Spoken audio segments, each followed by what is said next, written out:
Mhm. Mhm. Mhm. Mhm. Maanna abbee harroo baay'ee gammaddeerta. Dannasaatu maal argatteetu? Maaltu maal deessi?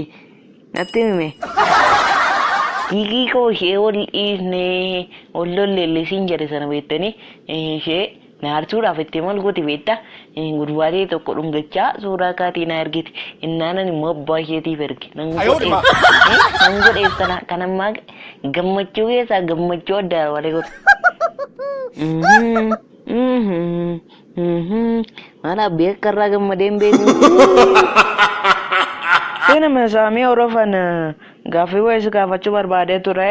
Gaafachi immoo waa'ee obsaa ture. Obsaa akkaataan itti obsuun baruu barbaade yoo beekte natti himi. Maal kun salphaadha. Waa'ee obsaa baruu barbaadani nama daataa tuujii fayyadamu dhaqii barbaadiiti. Ka gaafadhu innaa alaan sitti himaa waa'ee obsaa.